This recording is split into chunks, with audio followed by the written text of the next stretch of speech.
Bonjour à tous et bienvenue, vous regardez 6 minutes chrono, le rendez-vous quotidien de la rédaction de Lyon Capital. Et aujourd'hui on accueille Christophe Vogic, bonjour. Bonjour, merci de me recevoir. Alors on vous a invité parce que vous êtes l'auteur d'un livre paru aux éditions Héloïse d'Ormesson, Le Portable. Alors on vous a connu aussi à Lyon puisque vous avez été collaborateur d'élus, notamment à Caluire-et-Cure et à la Fédération Les Républicains du Rhône. À l'époque c'était l'UMP. Hein, mais bon. C'était l'UMP, effectivement, ça ne nous rajeunit pas. Aujourd'hui vous êtes à Valence, mais on va parler de ce livre, donc Le Portable qui d'ailleurs pour partie se passe à Lyon. Oui. Donc l'idée, peut-être que vous m'arrêtez hein, si je me trompe, finalement quelqu'un tombe un soir sur une personne qui est en train d'agoniser, son portable est allumé, son portable est en charge, enfin est chargé, et finalement il va faire vivre cette personne qui va mourir, finalement en usurpant son identité à partir de son téléphone portable. C'est à peu près ça l'histoire, j'ai plutôt bien résumé. C'est même carrément ça, ceci près qu'il faut peut-être préciser que cet inconnu dont le narrateur récupère par le plus grand des hasards le cadavre dans la rue, cet inconnu a manifestement été sauvagement tabassé. Donc il y a une histoire de règlement de compte derrière ça. Ça devient très rapidement un polar. Voilà, et ça devient pour partie en tous les cas un polar, puisque effectivement notre homme qui voit et qui fait le constat qu'en même temps que ce Maccabée, au moment d'agoniser, puis de passer de vie à trépas, lui lègue en quelque sorte son portable qui tombe de sa main, portable qui continue de sonner, de vibrer, de s'agiter, fait ce constat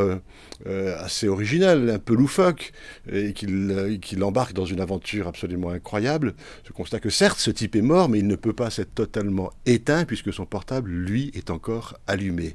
Et ce faisant, il décide d'accéder à l'ensemble des informations contenues dans le portable, et Dieu sait si aujourd'hui le portable contient beaucoup de choses de nous, pour entrer en contact avec tout son entourage familial, son entourage professionnel, son entourage amical, et en se faisant passer pour le mort, leur annoncer qu'il a, ma foi, décidé de prendre un peu de recul, qu'il est fatigué de la vie, qu'il prend ses distances, et que, par conséquent, à partir de maintenant, d'abord, il s'éloigne d'eux, géographiquement, il part loin, et il ne communiquera plus avec toutes ces personnes de son entourage, sinon par message interposé. Bref, notre homme, le narrateur, fait littéralement le mort, se substitue à lui et essaye de le maintenir artificiellement en vie.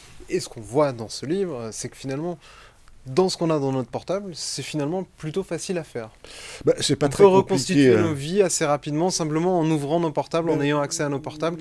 Si on fait l'erreur que fait finalement la victime de mettre 4 zéros en chiffres, on peut tout faire. C'est pas très compliqué en effet, parce qu'effectivement, le portable aujourd'hui contient tout de nous, il dit tout de nous, il dit peut-être parfois même un peu plus que ce que l'on voudrait bien faire savoir ou faire entendre autour de nous. Le portable aujourd'hui ne fait pas seulement des choses de nous, il est devenu véritablement quelque chose de nous, comme une espèce de prolongement de nous-mêmes ou d'excroissance dont on ne peut plus se passer, et nous en sommes tous devenus addictifs, à la fois pour des raisons extrêmement valables et avec des tas d'intérêts que cela peut présenter, mais aussi parfois pour quelques dérives, quelques travers et quelques risques inhérents.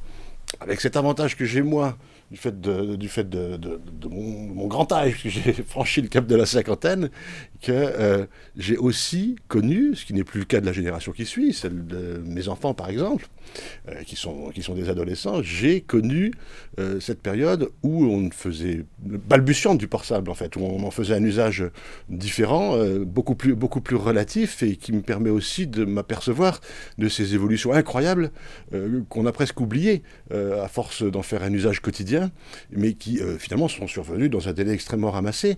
Il y a quelques semaines à peine, on a célébré les 50 ans de la création du premier téléphone portable, donc c'est relativement frais, et si on se remémore un petit peu ce qu'on faisait du portable il y a encore quelques années à peine, par comparaison avec ce qu'on fait aujourd'hui, c'était un téléphone tout simplement, et par comparaison avec peut-être ce qu'on en fera demain, on peut dresser ce constat évident qu'il est devenu un objet incontournable de nos existences, qui est d'une banalité crasse que de le dire, mais dont j'ai essayé de faire un traitement un petit peu original en poussant dans ses ultimes retranchements les usages qui pouvaient en être faits. Ce que ça montre aussi, globalement, c'est que finalement, il y a une forme aussi d'éternité au travers d'Internet, au travers des réseaux sociaux, des traces qu'on peut laisser numériques. Finalement, nos traces numériques nous survivront. C'est probablement le cas. J'ai même lu récemment de premières expérimentations qui sont faites sur ce thème terriblement dans l'air du temps de l'intelligence artificielle qui, à partir de tout ce qui serait contenu à l'intérieur de votre portable et de la manière dont vous l'utilisez pour communiquer et créer votre propre langage en direction de vos propres interlocuteurs, il pourrait être possible d'inventer des intelligences artificielles qui joueraient les prolongations de ce que vous aurez raconté à l'intérieur de votre vie. Nos messages, le téléphone les finit quasiment lui-même, voilà, il reconnaît les exactement. Donc on peut pousser cela encore beaucoup plus loin en se disant qu'à un moment ou à un autre, il y aurait un travail de substitution qui pourrait être, pourquoi pas, intégral de nos existences propres à travers cet objet qui nous est devenu littéralement indispensable. Et puis... ça renvoie aussi peut-être ce livre au fait que chaque fois qu'on tombe sur un téléphone aussi, il y a un côté voyeuriste. Peut-être que vous, c'est le point de départ. Vous avez déjà ramassé le téléphone perdu de quelqu'un et vous vous êtes dit qu'est-ce que je peux apprendre de lui, soit pour l'aider, soit par voyeurisme. La tentation peut être forte, effectivement. Moi, j'ai un lecteur de mon roman qui m'a fait cette observation qui m'a paru assez pertinente, effectivement, en cela que m'a dit j'ai lu votre livre juste avant de m'endormir, je suis allé jusqu'au bout, parce que c'est ce qu'on appelle un turn page. J'ai découvert le mot, je ne sais pas si vous le connaissez, mais si. Voilà, le turn page, c'est le livre court. Je valide, c'est voilà, court, ça se lit vite. Qui se lit vite et qui fait qu'on se laisse embarquer pour aller jusqu'au terme de l'histoire. Qui m'a dit, bon, je l'ai lu d'une seule traite avant de m'endormir, et pour la première fois depuis longtemps, alors que je n'en avais plus l'habitude, je laisse mon portable à côté de moi sur ma table de chevet.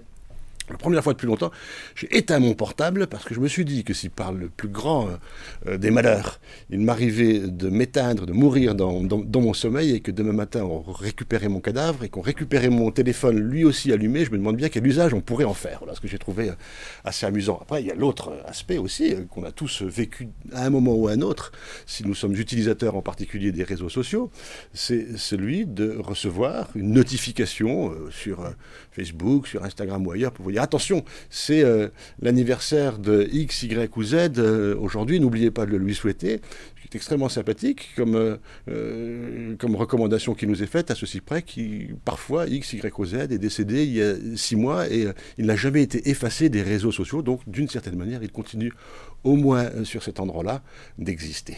Merci beaucoup Christophe Wojcik d'avoir répondu à notre invitation, à nos questions. Merci de votre appel. Je vous retrouve très bientôt et donc voilà, conseil lecture pour ce week-end, le portable de Christophe Wojcik aux éditions Héloïse d'Ormesson. Au revoir.